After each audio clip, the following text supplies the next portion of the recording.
Assalamualaikum warahmatullahi wabarakatuh. Halo, selamat siang sahabat Pramita. Salam sehat untuk semua sahabat Pramita di seluruh Indonesia. Berjumpa lagi dengan saya dalam acara Healthy Talk yang ditayangkan secara live di Instagram pramitalab.id. Dalam rangka memperingati Hari Jantung Sedunia pada tanggal 29 September 2023, Healthy Talk kali ini dengan tema Batas Senja, bahas tuntas semua tentang jantung. Bersama saya, Dr. Yukenila Permata, yang akan mendampingi sahabat Pramita dalam 1 jam ke depan. Pastikan sahabat Pramita tetap join hingga acara berakhir, karena akan ada 3 sahabat Pramita terpilih yang akan mendapatkan top up e-wallet sebesar Rp100.000 dan voucher pemeriksaan sebesar Rp250.000 yang berlaku di seluruh cabang Pramita. Sahabat Pramita, kali ini saya tidak sendirian. Saya didampingi oleh narasumber kita, yaitu Dr. Jagadito Probokusumo, spesialis jantung dan pembuluh darah, yang sudah hadir di tengah-tengah kita saat ini. Selamat siang, Dr. Jagadito Probokusumo. Selamat siang, Dokter Yuke. Selamat siang, sahabat Pramita seluruh Indonesia. Apa kabar, Dr. Dito? Alhamdulillah, baik, sehat, Mbak.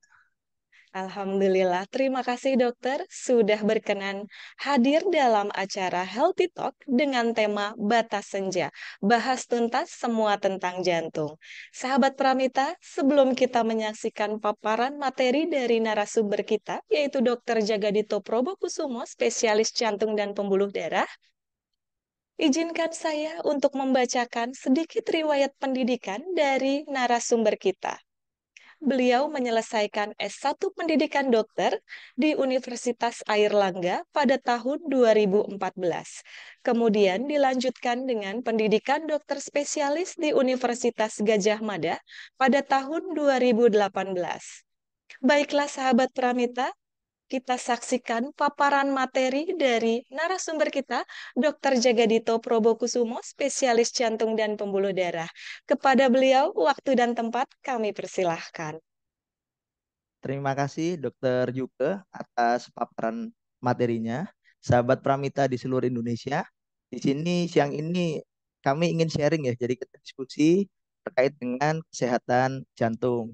Kebetulan di bulan ini kita ada Hari Jantung Sedunia yang dilaksanakan pada tanggal 29 September. Jadi ini merupakan momentum yang pas bagi kita untuk berdiskusi terkait dengan penyakit jantung. Di sini mungkin teman-teman sudah banyak yang tahu atau mungkin mengalami terkait dengan apa itu penyakit jantung. Nah, di sini kita mulai dari latar belakangnya dulu ya, Mbak ya. Jadi penyakit jantung itu merupakan penyebab kematian utama saat ini di seluruh dunia, termasuk di Indonesia. Kurang lebih ada sekitar 18 juta manusia yang meninggal akibat penyakit jantung. Angka itu merupakan angka tertinggi dan penyebab kematian yang tertinggi. Bila kita bandingkan dengan penyakit-penyakit yang lain seperti HIV, kemudian TB paru, malaria atau AIDS, itu angkanya sepertiganya atau seperempatnya dari penyakit jantung. Jadi ini merupakan penyebab kematian tertinggi. Nah, di sini yang masih kita pikirkan adalah terkait dengan pemahaman teman-teman atau pemahaman masyarakat Indonesia terkait dengan penyakit jantung ini apakah hanya ditemukan di negara maju saja? Jawabannya tidak. Nyatanya 80% kematian itu banyaknya ada di negara-negara berkembang, termasuk di dalamnya Indonesia. Nah, di sini penyakit kardiovaskular itu ada pergeseran paradigma dari yang dulunya kita di tahun 50 60-an itu mungkin kita sering menjumpai penyakit seperti malaria, kemudian tuberkulosa, kemudian kolera dan demam berdarah yang kita temui di sekeliling kita. Di era sejak era milenial sekarang itu tahun 90 sampai 2000 kita bergeser jadi penyakit non communicable disease atau penyakit-penyakit yang tidak menular di mana penyakit-penyakit seperti jantung, kanker, dan stroke itu merupakan mendominasi sebagai penyakit-penyakit yang dominan ada di sekeliling kita dan juga sebagai penyebab kematian tertinggi. Kita di sini pemerintah juga sudah fokus nih, pemerintah sudah bilang bahwa tiga penyakit tertinggi itu adalah jantung, stroke, dan juga kanker. tiga ini yang paling banyak menghabiskan produktivitas kerja kita ataupun penyebab kematian di Indonesia.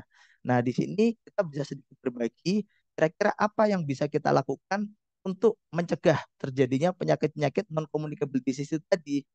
Jadi kalau kita lihat itu 70% data atau sekitar 3,5 juta kematian di dunia itu memang penyakitnya dari penyakit yang tidak menular. Itu 45% dia berasal dari penyakit jantung dan pembuluh darah. Nah, melalui peringatan Hari Jantung Sedunia ini, yang tahun ini kebetulan mengambil tema Use Heart to Know Heart. Jadi kita use heart, jadi kita gunakan hati untuk mengenal jantung kita sendiri. Jadi kita harus menggunakan perasaan untuk mengenal jantung kita sendiri itu seperti apa. Karena tidak mungkin kita peduli terhadap jantung kita kalau kita tidak mengenali sebenarnya jantung kita ini seperti apa. Jadi mulailah dari diri sendiri terkait dengan kenali jantung kita, kemudian baru kita mulai dari lingkungan terdekat kita. Di sini kita menggunakan perasaan untuk memastikan atau mengajak lingkungan terdekat maupun masyarakat untuk menjalankan pola hidup sehat. Nanti di sini akan kita bahas tentang faktor risiko seperti apa yang kira-kira bisa dihindari dan tidak bisa dihindari terkait dengan penyakit jantung. Di sini ada faktor risiko yang tidak bisa dihindari seperti usia, jenis kelamin, ataupun genetik. Sedangkan yang faktor risiko yang bisa kita ubah terkait dengan penyakit jantung itu seperti gaya hidup yang sehat. Gaya hidup sehat seperti apa yang dimaksud? Yaitu olahraga yang teratur, diet makanan yang sehat, kemudian menghindari rokok, menghindari alkohol, dan juga obesitas. Inilah pentingnya di Hari Jantung Dunia ini kita bisa mengingat kira-kira dalam tahun sekali kita ada reminder bahwa kita bisa peduli terhadap kesehatan jantung kita dan juga orang-orang di sekitar kita. Jadi ini Pramita luar biasa memberikan edukasi terhadap masyarakat karena memang edukasi ini diperlukan di era seperti ini karena banyaknya misinformasi yang beredar di masyarakat. Itu mungkin pemaparan materi yang saya sampaikan di awal. Nanti kalau ada tanya jawab, mari kita diskusi sama-sama. Baik, terima kasih Dokter Jagadito Probokusumo, spesialis jantung dan pembuluh darah atas materi yang sangat menarik yang akan kita kupas tuntas lebih lanjut ya Dok ya, materi ini ya Dok ya. Oke, untuk sahabat Pramita, pastikan tetap bergabung hingga acara berakhir, karena akan ada 3 sahabat Pramita terpilih yang berhak mendapatkan top-up e-wallet sebesar Rp100.000 dan voucher pemeriksaan sebesar Rp250.000 yang berlaku di seluruh cabang Pramita. Dan dalam rangka Hari Ulang Tahun Pramita yang ke-36, ada promo diskon 25% untuk semua pemeriksaan dan diskon 36% paket medical check-up yang berlaku tanggal 2 Oktober hingga 10 Oktober 2023. Informasi bisa didapatkan di Pramita setempat dan Instagram pramitalab.id. Baiklah sahabat Pramita, sesi selanjutnya adalah kita akan bahas tuntas semua tentang jantung bersama narasumber kita, Dr. Jagadito Probokusumo, spesialis jantung dan pembuluh darah. Dokter, kita mulai ya dok ya. Dok, eh, Ya, un- dokter, ini kan penyakit jantung itu seringkali disebut sebagai silent killer ya dok ya. Itu kenapa sih dok disebut sebagai silent killer dok? Mungkin bisa eh, dijelaskan kepada sahabat Pramita di seluruh Indonesia nih dok. Kenapa sih penyakit jantung ini disebut sebagai silent killer dok? ya, terima kasih Dokter Yuke. Jadi penyakit jantung ini disebut silent killer itu Mm-mm. karena awalnya itu tidak menimbulkan gejala, tapi Oke. tiba-tiba muncullah serangan jantung dan Mm-mm. mengakibatkan kematian mendadak. Itu namanya silent killer. Jadi dia membunuh Oke. secara diam karena muncul Dia. serangan secara tiba-tiba. Itu Mbak awalnya kenapa dia disebut dengan silent killer tadi. Oke, jadi beberapa pasien itu memang tidak banyak yang tidak tahu bahwa dia itu sebenarnya menderita penyakit jantung gitu ya dok ya, sehingga tiba-tiba jatuh, kemudian tiba-tiba meninggal dunia, begitu ya dok ya? Iya, betul. Jadi karena Oke, jantung ini kan sebenarnya kalau kita lihat lokasinya itu mm-mm. kan dia ada di dalam dada ya. Jadi dia tidak Oke, tampak dari luar. Beda dengan mm-mm. penyakit-penyakit misalnya kalau kita kayak ada luka atau misalnya Betul. ada tumor atau pembesaran, kita bisa ngelihat dari Mm, luar. Tapi kalau misalnya betul, betul. jantung, itu karena lokasinya di dalam rongga dada, dilindungi oleh tulang, jadi kita sering tidak aware karena tidak bisa kita amati setiap hari, tapi bisa kita rasakan terkait dengan penyakit jantung Oh, itu tadi. Jadi itu yang mm, harus kita waspadai. mm-mm. Oke, Dok. Tadi kan sempat pada saat paparan materi disebutkan bahwa ada beberapa faktor resiko sebagai penyebab penyakit jantung ya, Dok ya. Ada faktor resiko yang bisa dimodifikasi atau dirubah. Ada juga faktor resiko yang memang tidak bisa dimodifikasi atau dirubah. Nah, kira-kira faktor resiko yang bisa dirubah itu seperti apa? Kemudian faktor resiko yang tidak bisa dirubah itu seperti apa?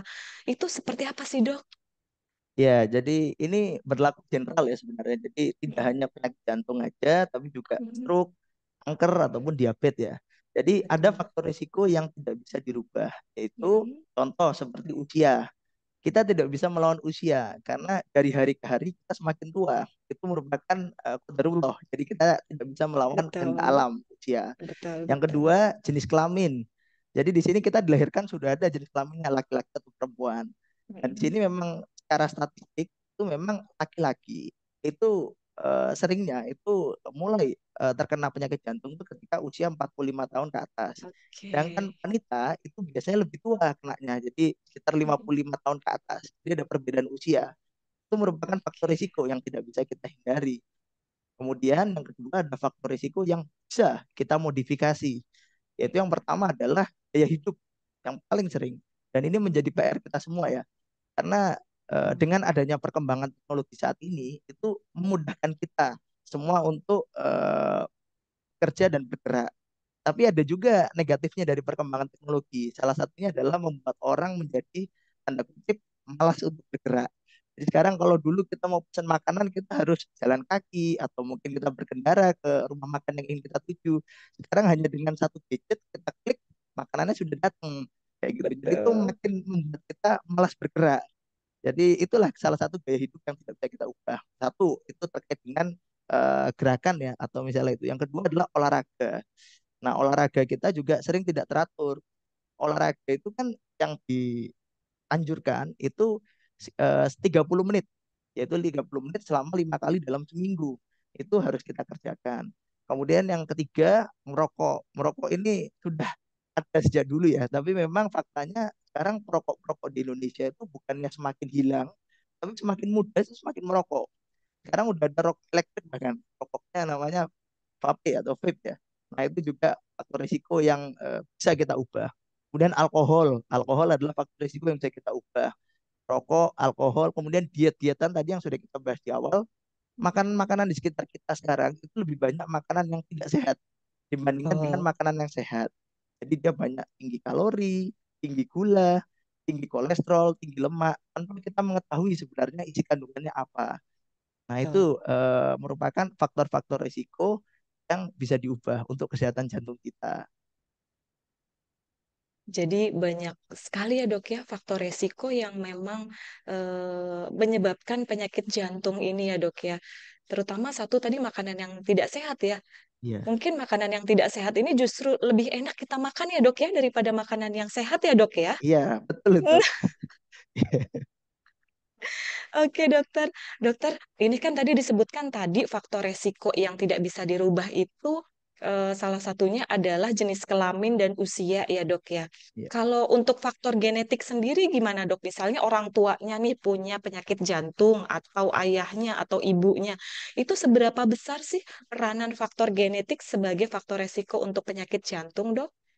Iya, ini untuk sahabat Pramita di seluruh Indonesia ya. Jadi Hmm. genetik itu memegang peranan sangat besar dalam penyakit jantung. Jadi yang kita perhatikan itu lingkar pertama kita. Jadi lingkar pertama itu definisinya adalah orang tua kita dan juga saudara kandung kita. Ini saya Mm-mm. kasih gambaran secara data ya. Jadi kalau misalnya orang tua kita itu terkena serangan jantung, misalnya ayah kita terkena serangan jantung di usia 45 tahun, itu meningkatkan resiko kita untuk terkena serangan jantung juga itu 33%. atau penyakit kardiovaskular. Sedangkan kalau misalnya andai kata kita punya kakak atau saudara kandung itu juga terkena serangan jantung, maka kemungkinan kita untuk terjadinya kena penyakit jantung itu sekitar 51%. Jadi memang di Oh, sini genetik itu merupakan faktor yang besar. Sehingga penting buat kita untuk mengetahui penyakit-penyakit apa yang dimiliki oleh lingkar pertama kita. Jadi yang penting lingkar pertama oke. ya, yaitu orang tua ataupun saudara-saudara kandung kita. Oke, jadi genetik itu memegang peranan penting juga terhadap faktor resiko penyakit jantung ya, Dok ya? Iya, tapi Oke, bukan berarti tidak ada penyakit genetik lantas membuat kita jadi oh orang tua kita iya. meninggalnya kebetulan bukan penyakit jantung. Ya udah kalau gitu saya makannya sembarangan, saya nggak berolahraga Oke. nggak seperti itu ya tapi ya. Oke, jadi bukan ditanamkan sebagai mindset juga bahwa oh orang tua saya penyakit jantung pasti saya kena penyakit jantung juga ya dok ya, bukan Ya, seperti itu ya tidak sahabat seperti itu. Pramita ya. Jadi sebenarnya kita harus memahami faktor resiko apa saja yang bisa dirubah di kita, faktor resiko apa saja yang tidak bisa dirubah itu kita harus memahami diri kita sendiri. Kurang lebihnya seperti itu ya dok ya. Betul. Jadi kenali diri kita sendiri itu tadi pesan dari Hari Jantung Dunia. Use heart to know heart Oke. gitu. Oke, dokter. Nih selanjutnya nih dok. Ini kan tadi ada faktor resiko merokok ya dok ya.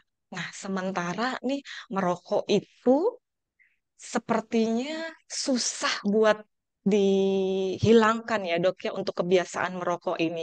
Ada nggak sih dok tips and trick nih untuk semua sahabat Pramita di seluruh Indonesia yang mungkin sekarang sedang merokok, ingin berhenti merokok? Ada nggak tips and triknya agar sahabat Pramita ini lebih mudah untuk menghilangkan kebiasaan merokok? Karena merokok sendiri kan faktor resiko ya dok ya untuk penyakit jantung ya.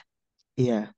Jadi kalau bicara terkait dengan rokok, ini sebenarnya masalahnya cukup kompleks, Mbak. Jadi mulai dari hulu sampai dengan hilir ini Betul. semua faktor lingkungan itu mendukung supaya orang-orang itu merokok. Kita tahu pemerintah sudah berupaya menghentikan ini. Semisal sekarang kalau misalnya rokok itu dia mesti kalau kita mau beli rokok itu kan ada larangan ya. Jadi atau misalnya merokok dapat menyebabkan apa kanker, serangan jantung dan sebagainya. Sudah diberikan gambar-gambar yang cukup menakutkan untuk Mm-mm. masyarakat.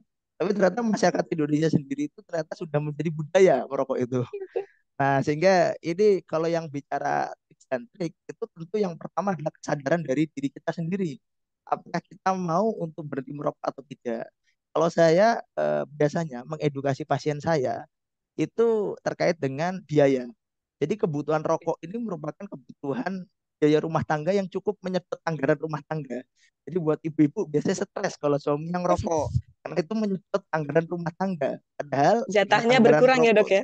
iya, padahal rokok itu kan biayanya mahal ya karena cukainya sudah dinaikkan. Itu kan kalau misalnya kita hitung katakanlah satu bungkus rokok dikalikan 30, itu kan untuk beli beras, beli susu, ataupun beli kebutuhan lain yang lebih pokok dan lebih esensial untuk kesehatan keluarga. Itu kan bisa kita pikirkan.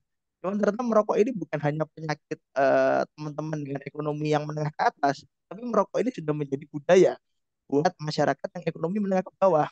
Nah, itu yang menjadi PR kita. Jadi kalau kita mulai mesti mulai dari diri kita sendiri karena kita ingin hidup sehat, kita ingin lingkungan kita juga sehat, kita ingin lebih berarti bagi keluarga kita, maka berhentilah merokok. Itu mungkin yang bisa saya sampaikan, Mbak. Betul dok. Jadi yang utama adalah kesadaran diri kita sendiri untuk berhenti merokok ya dok ya. Iya, Percuma dari orang atau saudara nyuruh berhenti merokok, tapi keinginan di dalam diri sendiri itu belum ada ya dok ya. iya, Oke, dok. Sekarang kan banyak nih mulai musim vape ya dok ya sebagai iya. pengganti rokok kata pasien. Dok saya nggak merokok tapi saya nge-vape. Ya, itu kira-kira ada nggak sih pengaruh vape ini terhadap penyakit jantung dok? Iya, jadi ini ada yang baru ya, rokok elektrik vape ya. Ini Betul. jujur ya, kalau secara penelitian itu memang sekarang masih ditelusuri ya terkait dengan efek vape terhadap kesehatan jantung dan juga yang Kesehatan. lain. Namun kalau melihat komposisi dari jenis rokok vape yang sekarang itu kurang lebih kan dia juga ada unsur-unsur yang sama dengan rokok pada umumnya. Iya. Jadi untuk kebaikan bersama, saya kira lebih baik kita hindari juga terkait dengan penggunaan rokok-rokok elektrik. Dan rokok elektrik ini yang saya tahu itu sebenarnya kan mereka juga sudah membatasi usia ya. Karena mereka melakukan pembatasan usia bahwa tidak boleh orang-orang di bawah umur atau anak-anak di bawah umur itu membeli vape itu tadi. Tapi faktanya adalah kalau kita jumpai di mana-mana itu tetap orang-orang bebas dalam arti di bawah umur sekalipun juga tetap boleh untuk membeli rokok vape itu tadi.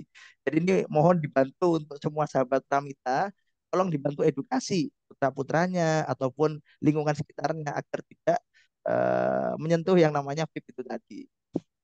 Betul, karena kan beberapa pasien tuh, dok saya nggak merokok, tapi saya nge-vape gitu. Vape kan pengganti rokok kan kadang susah juga kita ya.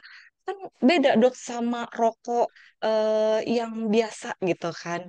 Nah, padahal isi di dalam kandungannya juga ada beberapa yang sama dengan rokok yang biasanya ya dok ya, Iya. sebenarnya ya dok ya. Oke, ini menarik sekali nih materi dari Dokter Dito ya, tanya jawab juga menarik sekali. Saya ingatkan kembali kepada sahabat Pramita, pastikan sahabat Pramita mengikuti acara hingga akhir.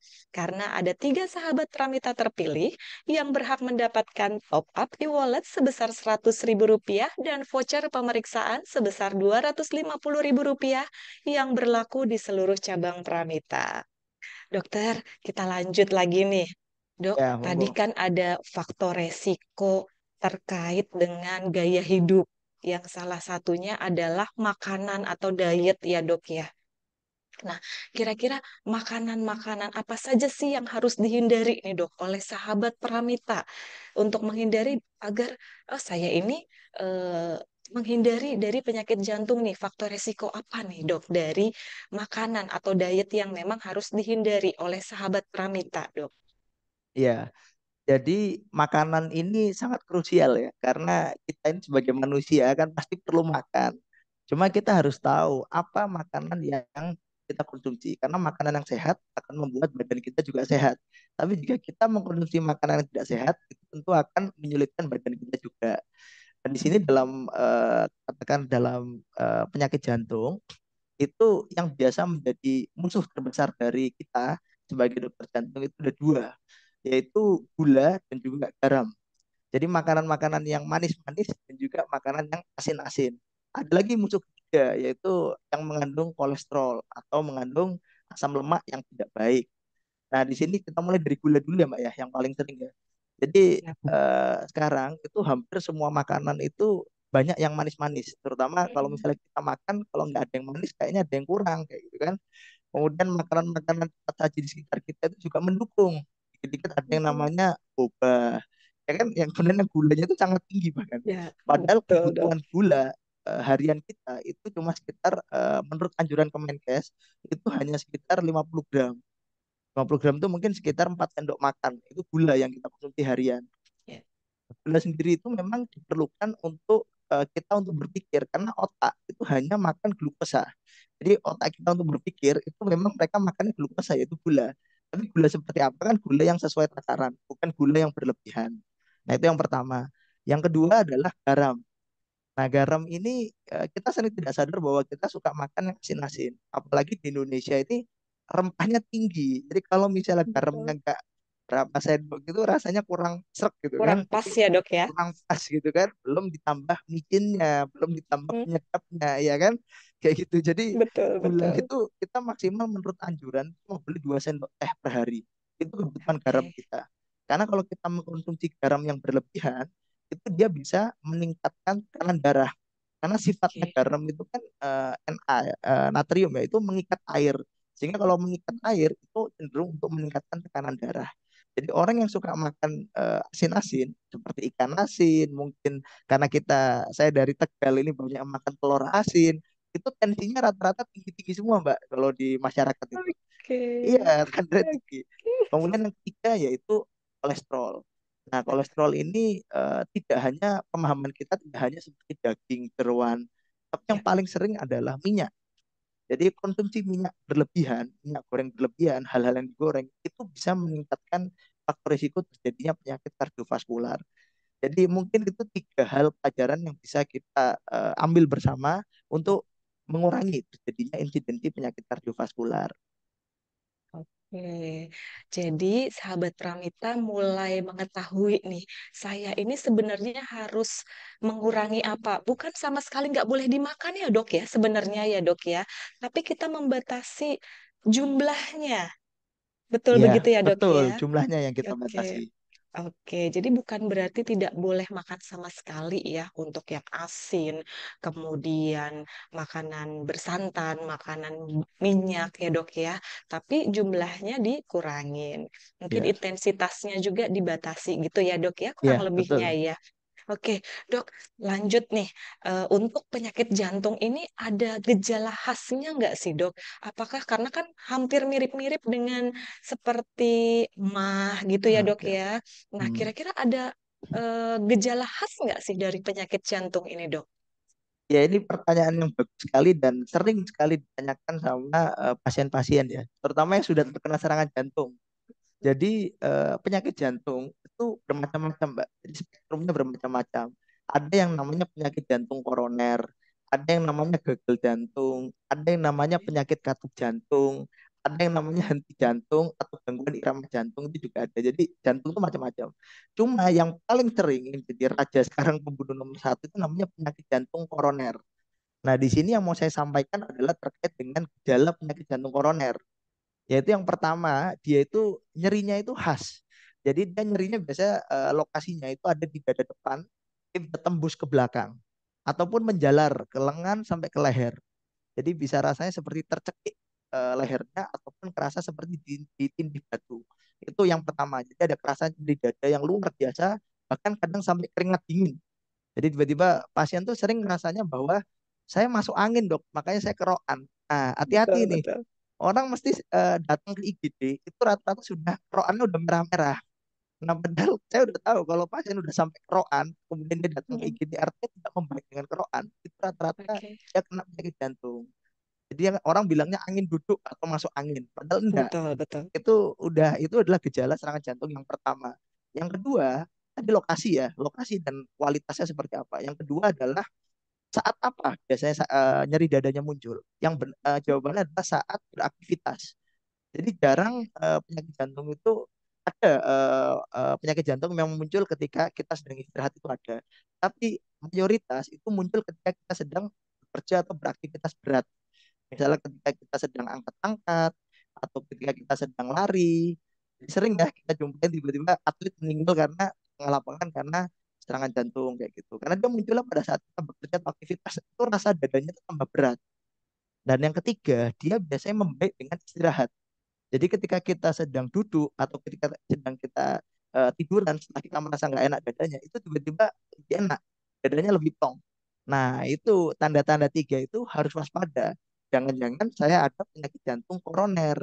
Itu yang tiga tanda tadi yang harus diwaspadai. Terutama untuk yang tadi saya bilang di awal, laki-laki lebih dari 45 tahun dan wanita lebih dari 55 tahun. Jadi hati-hati kalau udah usianya di atas sekian, terus ngerasa dadanya nggak enak, lambungnya nggak enak, tunggu dulu. Jangan dipikir lambung, kadang-kadang dikasih obat lambung kok Betul, masih nggak enak. Nah, betul, betul, betul, dok. Setuju. itu. Oke, jadi sahabat Pramita tahu nih kira-kira gejala klinis khas atau gejala yang khas pada penyakit jantung itu ada tiga sesuai yang disebutkan dari narasumber kita ya, Dokter Dito. Nah, dok, untuk pemeriksaannya nih dok, kan kebetulan dalam rangka HUT Pramita yang ke-36 nih ada promo diskon 25% untuk all item pemeriksaan dan diskon khusus 36% paket medical check up yang berlaku tanggal 2 Oktober sampai 10 Oktober. Ada nggak sih dok pemeriksaan-pemeriksaan nih mungkin yang ingin dilakukan oleh sahabat Pramita untuk mengetahui saya ini sebenarnya ada penyakit jantung atau enggak itu bisa dideteksi dengan pemeriksaan apa ya dok ya? Ya, jadi di Indonesia itu kita mengenal pepatah mencegah lebih baik daripada Betul, mengobati. Jadi jangan sampai setuju. terlambat kayak gitu. Cuma memang kesadaran kita untuk melakukan pemeriksaan atau deteksi dini itu sering terlambat. Nggak mau ke dokter kalau misalnya nggak ada gejala. Jadi nunggu ada gejala dulu baru ke dokter. Padahal kalau di negara-negara maju itu kita sudah mulai yang namanya deteksi dini untuk semua penyakit, utama penyakit jantung ya. Jadi pemeriksaan jantung yang pertama yang paling sederhana itu adalah EKG atau rekam jantung. Jadi dari EKG itu kita bisa mengetahui kira-kira apakah kita ada sumbatan pembuluh darah jantung ataupun ada pembengkakan jantung. Itu dari pemeriksaan ringan bisa. Dari yang paling sederhana ya, EKG, kemudian yang kedua adalah ronsen toraks. Jadi ronsen toraks ini kita bisa ngelihat kira-kira gambaran jantung kita ini ada pembesaran apa tidak. Itu yang kedua. Yang ketiga adalah pemeriksaan laboratorium sederhana. Jadi kita tahu nih dari pemeriksaan lab itu kita bisa dapatkan darah rutin, kita tahu apakah ada penyebab-penyebab lain dan juga bisa tahu faktor risiko seperti gula, kemudian kolesterol. Itu semua adalah faktor risiko yang tadi saya bilang di awal itu bisa dimodifikasi dan itu hanya kita ketahui dari pemeriksaan darah. Jadi tiga tadi pemeriksaan dasar sederhana, Mbak. Tentunya di samping Oke, keluhan tadi ya. Nah, kemudian betul, yang betul. lebih spesifik lagi untuk jantung, kita mengenal ada yang namanya USG jantung atau ekokardiografi. Itu lebih spesifik lagi, buat tahu pompa jantungnya seperti apa, apakah ada kelainan katup jantung, apakah ada pembicaraan jantung, dan juga ada yang namanya treadmill test, yaitu uji beban jantung. Jadi kadang-kadang kita menjumpai EKG kita normal, oh rekam jantung saya normal, ronsen saya baik, ekokardiografi saya baik, pompa jantungnya baik. Tapi tunggu dulu, ingat tadi kata-katanya bahwa jantung itu nyeri dadanya muncul ketika bekerja atau beraktivitas. Jadi ketika dia diberi beban. Nah, di saat seperti itulah kita menggunakan yang namanya treadmill test, yaitu kita beri beban jantung. Jadi ketika kita sedang berlari atau kita beri beban jantung kita lihat irama jantungnya apakah ada perubahan atau tidak. Inilah yang disebut salah satunya tadi di awal silent killer. Karena dia nggak muncul Oke. kalau nggak kita berikan provokasi berupa beban. Tapi ketika kita beri beban, dia baru muncul. Nah, ini yang namanya treadmill tadi. Itu pemeriksaan sederhana yang bisa kita lakukan untuk Oke. mencegah terjadinya penyakit jantung. Oke, dokter. Jadi eh, beberapa pemeriksaan yang bisa dilakukan oleh sahabat Pramita ya untuk mendeteksi sebenarnya saya ini menderita penyakit jantung atau tidak gitu ya, Dok ya. Oke, dokter, materinya nih sangat menarik sekali. Mohon izin dokter, kita akan sejenak menyaksikan video informasi dari Pramita Lab.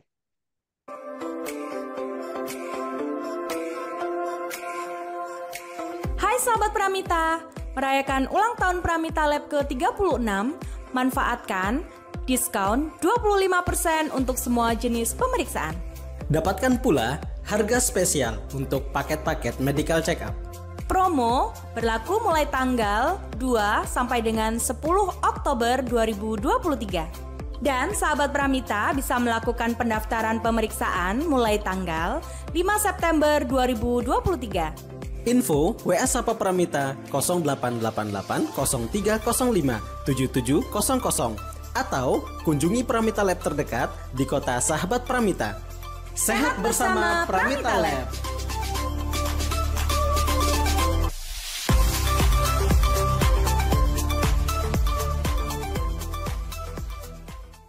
Oke, sahabat Pramita, dalam rangka HUT Pramita yang ke-36 ada promo diskon 25% untuk all item pemeriksaan dan diskon khusus 36% untuk paket medical check-up yang berlaku dari tanggal 2 Oktober hingga 10 Oktober 2023. Untuk informasi lebih lanjut bisa didapatkan di media sosial pramitalab.id.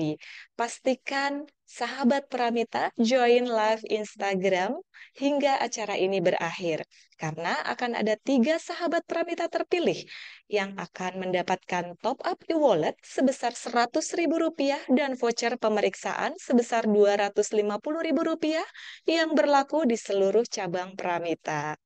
Kita kembali lagi bersama narasumber kita, Dr. Jagadito Probokusumo, spesialis jantung dan pembuluh darah.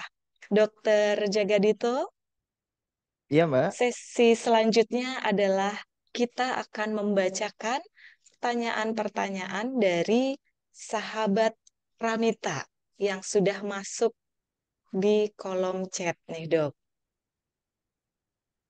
Banyak sekali pertanyaan yang sudah masuk ke dalam kolom chat ya, Dok ya. Kita akan bacakan satu-satu atau bagaimana ini, Dok? Saya mengikuti moderator. Boleh, kita bacakan satu-satu ya dok ya. Ye, Kemudian oke. ditanggapi oleh narasumber kita, Dr. Jagadito Probokusumo, spesialis jantung dan pembuluh darah.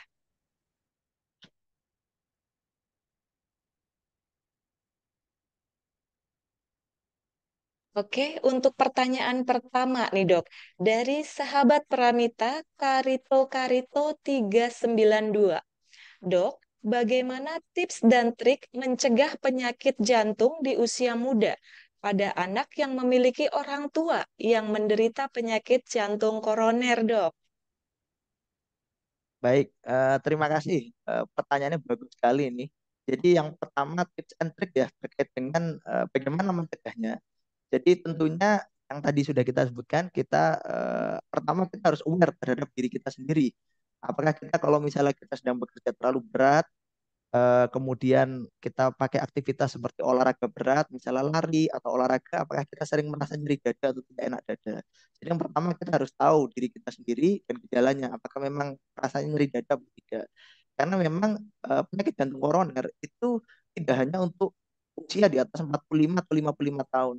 Pasien termuda yang pernah saya tangani terkena serangan jantung itu berusia 21 tahun. Itu sudah terkena serangan jantung. Tapi memang perawakannya besar sekali. Nah, tadi disinilah peran faktor risiko yang bisa kita ubah itu harus kita lakukan. Walaupun orang tua kita punya penyakit serangan jantung, kita bisa melakukan modifikasi di faktor risiko yang bisa diubah. Ya kebetulan pasien saya obesitas, Mbak. Jadi obesitas berat badannya di atas 100 kilogram. Sehingga yang bisa kita lakukan, kita harus mencegah diri kita agar tidak obesitas yang pertama. Kemudian kita hindari rokok, hindari alkohol, gaya hidupnya yang sehat, olahraga teratur, hindari stres. Jadi hal-hal seperti itu bisa mencegah terjadinya penyakit jantung. Dan yang kedua, di samping kita memodifikasi faktor risiko, kita bisa melakukan pemeriksaan, yaitu pemeriksaan yang elektrokardiografi, kemudian ekokardiografi, at least atau misalnya laboratorium setahun sekali. Jadi setahun sekali kita tahu lah, oh kita tahu pompa jantung kita kondisinya seperti ini, jantung kita seperti ini kondisinya. Sehingga itu hal-hal yang bisa kita lakukan di usia muda. Itu mungkin, Mbak. Oke, jadi tetap modifikasi faktor resiko tadi ya dok ya. Iya, Kita menganalisa faktor resiko apa sih dalam diri kita yang bisa dirubah gitu ya dok ya. iya, Kemudian rutin melakukan medical check up ya dok ya. iya, Oke, jadi begitu ya sahabat Pramita. Jadi meskipun orang tua sahabat Pramita ada menderita penyakit jantung, kita tetap waspada dengan cara adalah kita memahami diri kita sendiri. Kira-kira faktor resiko apa sih yang bisa dirubah? Kemudian melakukan medical check up secara rutin. Oke, dokter, kita lanjut ke pertanyaan dari sahabat Pramita selanjutnya ya, Dok ya. ye. Dari sahabat Pramita Tumpi 167. Apakah bocor jantung kepada anak baru lahir itu karena kurangnya nutrisi dan asam folat saat dalam kandungan, Dok? Ya, ini juga pertanyaan yang bagus sekali dan lagi happening sekarang di Indonesia ya. Betul, betul. Jadi kita mengenal istilahnya penyakit jantung bawaan, yaitu angka penyakit jantung bawaan kebetulan itu di seluruh dunia itu angkanya adalah sekitar 1,2 juta kasus dari 135 juta kelahiran hidup. Jadi sekitar 0,01%. Nah, tapi dari 1,2 juta yang punya penyakit jantung bawaan itu 40%-nya atau 300 ribu bayi itu mengalami penyakit jantung bawaan berat yang membutuhkan operasi kompleks agar tetap hidup. Artinya, kalau dia tidak dioperasi, maka bayinya akan meninggal. Ya, ini yang sekarang lagi menjadi perhatian pemerintah. Nah, kita kemudian mencari tahu kan, kenapa kok bisa sampai terjadi penyakit jantung bawaan pada anak? Yaitu seperti katup jantung bocor, adanya kebocoran sekat jantung, ataupun kelainan anomali dari struktur jantung. Itu kita mulai dari, kalau kita lihat 1.000 hari kehidupan, itu kita lihat mulai dari gizi ibunya. Jadi bukan hanya saat dalam kandungan, tapi saat sebelum kandungan. Jadi sekarang sudah ada yang namanya pre-nikah, konseling pre-nikah, itu untuk mengetahui kira-kira pasangan-pasangan yang mau menikah ini itu gizinya gimana, sudah cukup atau belum. Karena ternyata gizi dari ibu itu berpengaruh terhadap kesehatan janinnya. Jadi mulai dari kesehatan ibunya dulu sebelum mengandung. Nah, di Indonesia sekarang lagi booming yang namanya stunting. Nah, stunting atau tengkes itu ternyata prevalensinya cukup tinggi di Indonesia. betul. Nah, ternyata ibu yang orang tua yang tengkes itu akan melahirkan anak yang tengkes juga dan juga akan menyebabkan berbagai macam kelainan jantung. Jadi kalau di sini kira-kira apakah anak baru lahir kurangnya nutrisi dan asam folat saat dalam kandungan? Ya, bisa. Tapi juga bisa bahkan sebelum kandungan. Misalnya ibunya terlalu kecil badannya, kurang darah, kemudian ada gizi buruk, maka otomatis nutrisi yang diterima oleh anak dalam kandungan itu juga akan berkurang. Jadi jawabannya sangat mungkin iya dan juga sebelumnya juga harus kita perhatikan. Oke, jadi nutrisi si ibu ini berpengaruh terhadap kesehatan anak ya dok ya, atau Iya, kesehatan janin ya dok ya. iya, Sepertinya juga sudah banyak penelitian tentang itu ya dok ya. iya, Untuk gizi ibu ini memang sangat berpengaruh terhadap kesehatan janin ataupun anak yang akan dilahirkan. Begitu ya dok betul, ya. betul. Wah ini sahabat Pramita antusias sekali nih dengan materi yang dibawakan oleh dokter Dito hari ini. Kita lanjut ke pertanyaan dari sahabat Pramita selanjutnya ya dok ya. Dari Iya, sahabat Pramita Evelyn MS18.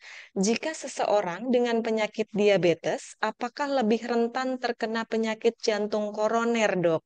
Bagaimana cara memilih pengobatan yang tepat jika seseorang dengan diabetes juga memiliki penyakit ginjal?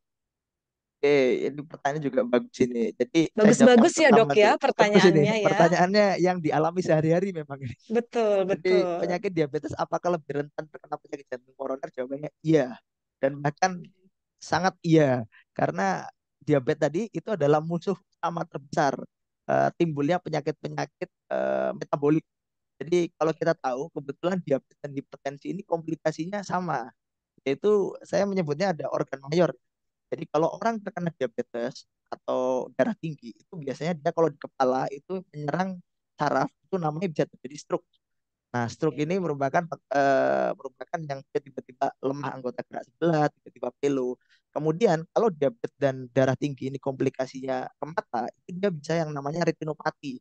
Jadi tiba-tiba kita sering kabur atau mungkin ada yang namanya katarak dan sebagainya. Kalau dia ke jantung, itu dia bisa menjadi gagal jantung ataupun serangan jantung. Jadi ini komplikasi diabetes dan darah tinggi. Kemudian dia ke ginjal, itu dia bisa jadi gagal ginjal.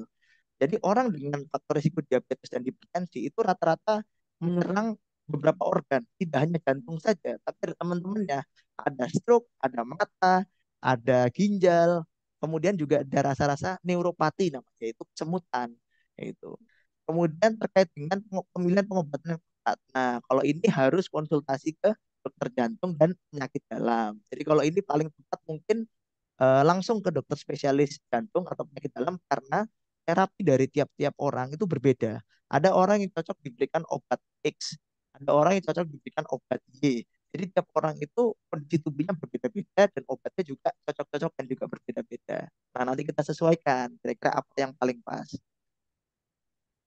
Oke, jadi untuk pengobatan sebaiknya adalah konsultasi ke dokter ahli ya dok ya. Betul begitu ya dok ya. Betul. Pertanyaannya bagus-bagus banget ini dari sahabat Pramita ya dok ya.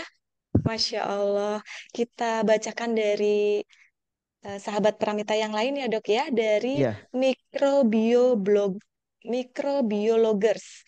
Dok, mau bertanya, yang dikenal plak lemak jahat yang menempel di pembuluh darah itu apakah benar? Bagaimana caranya supaya plak itu bisa hilang di pembuluh darah? Apakah ada obatnya, dok? Iya, jadi yang pertama lemak jahat yang menempel itu jawabannya betul ya. Itu merupakan patofisiologi dari penyakit jantung koroner. Jadi penyakit jantung koroner itu adanya sumbatan ya. Jadi kita sumbatan menyebutnya di pembuluh darah. Nah, kenapa kok dia bisa tersumbat? Ya sumbatan itu terdiri dari kerak-kerak. Jadi kerak-kerak atau kita bahasa Inggrisnya nyebutnya plak ya.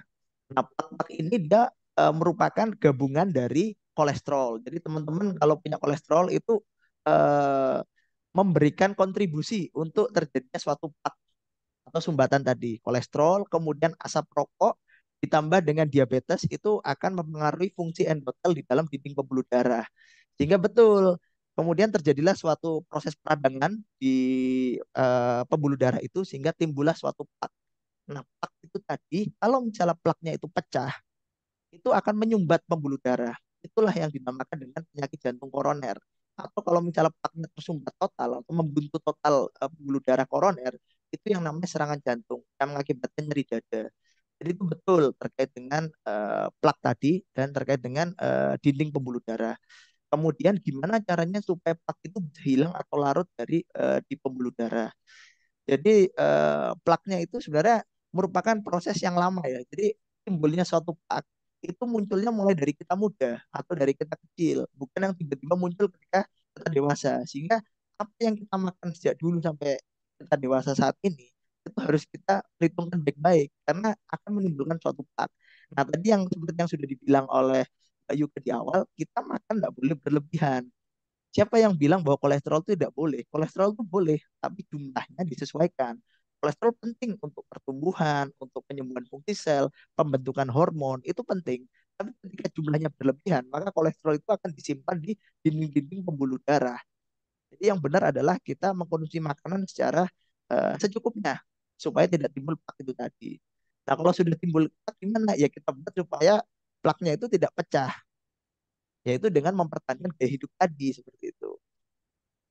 Oke, jadi mencegah timbulnya plak itu dengan cara kita membatasi makanan ya dok ya. Iya, Boleh makanan yang santan, gorengan, tapi dengan jumlah yang cukup gitu ya. iya, Dan dengan intensitas yang tidak sering. Mungkin begitu ya dok ya.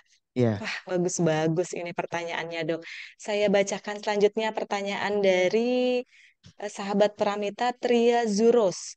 Apa saja pertolongan pertama yang harus dilakukan apabila terdapat pasien yang mengalami serangan jantung, dok? Wah, ini bagus Penanganan ini. awal ya. Iya, penanganan awal tentunya yang bisa kita lakukan sebagai masyarakat awam, kita harus menghubungi rumah sakit. Jadi kalau misalnya di luar negeri kita mengenal istilah 911 ya. Jadi kegawatan apapun kita harus minta pertolongan. Misalnya kalau kita menemui serangan jantung, maka kita harus segera memanggil pertolongan. Dalam hal ini kita telepon rumah sakit. Karena apa? Karena kalau serangan jantung kita harus segera melakukan rekam jantung dan juga memasukkan obat. Kita kan nggak selalu sedia nih obat di rumah kan nggak ada, adanya di rumah sakit kan. Jadi begitu kita jumpain pasien serangan jantung misalnya nyeri dada, orang-orang sekitar kita tiba-tiba nyeri dada, keringat dingin, maka harus kita edukasi agar segera ke rumah sakit, langsung ke UGD, Oke. karena nggak ada jalan lain. Nah mungkin di sini yang harus saya sampaikan ke teman-teman sahabat Pramita, bagaimana pertolongan pertama kalau timbul dari komplikasi serangan jantung, yaitu henti jantung, tiba-tiba pasien tidak sadar. Nah di sini mungkin perannya bantuan hidup dasar. Jadi bantuan hidup dasar itu sebenarnya boleh dilakukan oleh masyarakat awam, terutama yang sudah terlatih. Terlatih dalam artian sudah pernah mengikuti bantuan hidup dasar. Jadi seperti pijat jantung, pemberian bantuan nafas jantung, dan kita harus biasanya itu kalau di tempat-tempat umum, Mbak, kalau ada henti jantung, itu ada yang namanya AED ya, atau Automatic External Defibrillator. Itu kalau di tempat-tempat umum, kalau di luar negeri ada tuh bandara, mall dan sebagainya, itu ada alat AED untuk mendeteksi irama jantung. Nah, di situ boleh kita lakukan bantuan hidup karena memang ada panduannya kayak gitu. Maka ini saya juga mengedukasi teman-teman mungkin nanti di Hari Jantung Sedunia itu ada pelatihan bantuan hidup dasar.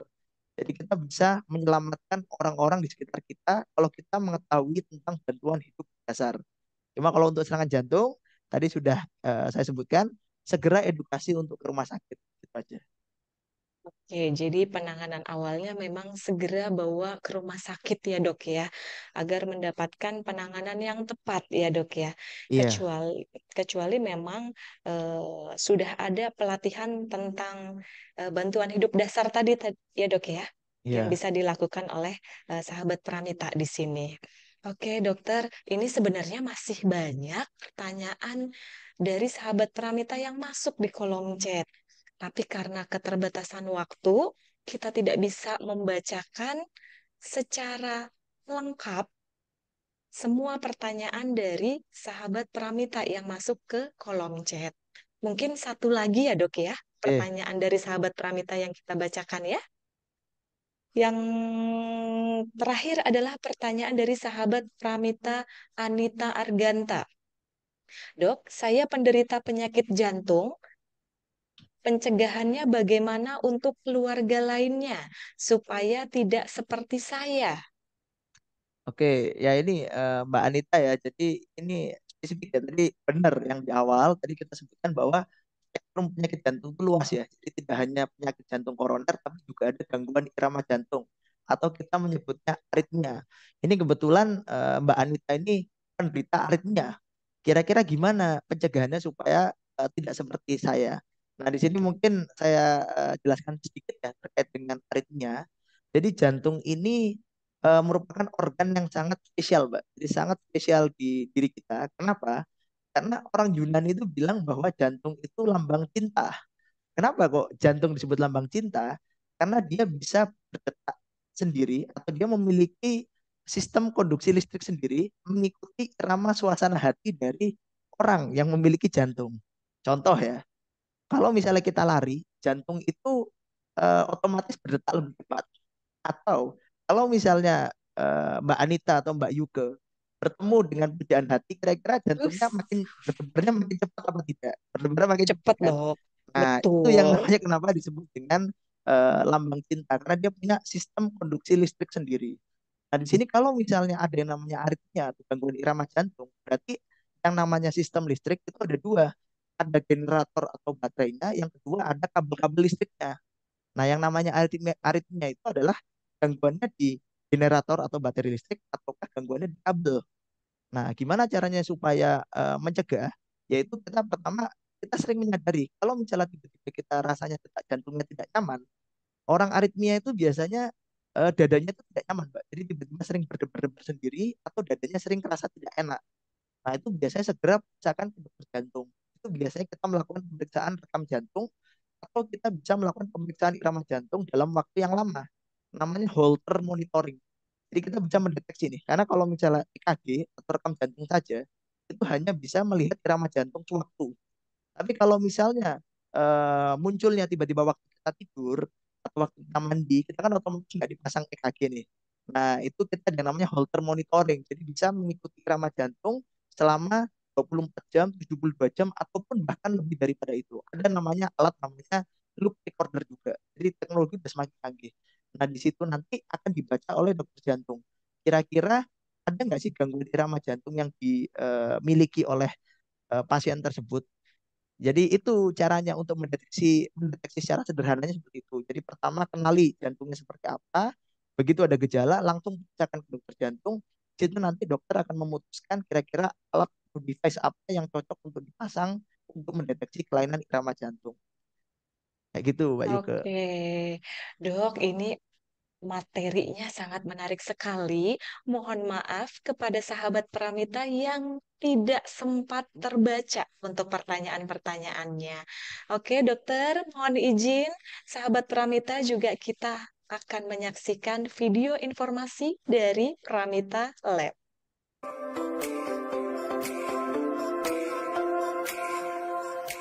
Hai sahabat Pramita, merayakan ulang tahun Pramita Lab ke-36, manfaatkan diskon 25% untuk semua jenis pemeriksaan.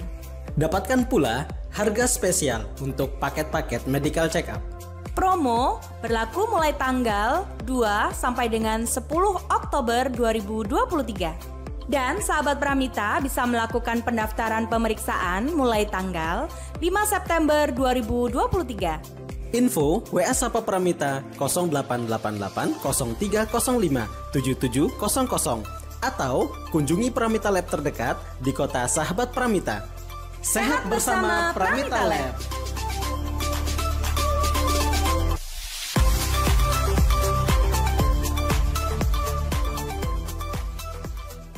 Baiklah sahabat Pramita, sesi selanjutnya adalah pengumuman 3 sahabat Pramita terpilih yang berhak mendapatkan top up e-wallet sebesar 100.000 dan voucher pemeriksaan sebesar Rp250.000 yang berlaku di seluruh cabang Pramita. Terima kasih kepada sahabat Pramita yang sudah join sampai akhir acara. Baiklah, saya akan membacakan 3 sahabat Pramita terpilih. Yang pertama adalah sahabat Pramita Z0593, kemudian yang kedua adalah sahabat Pramita Nurmucin. Yang ketiga adalah sahabat Pramita Kang Asep Soleh. Selamat kepada 3 sahabat Pramita terpilih. Kemudian kita akan kembali lagi kepada narasumber kita, Dr. Jagadito Probokusumo, spesialis jantung dan pembuluh darah. Dok, materinya sangat menarik sekali. Kita sudah membahas tuntas semua tentang jantung nih, Dok.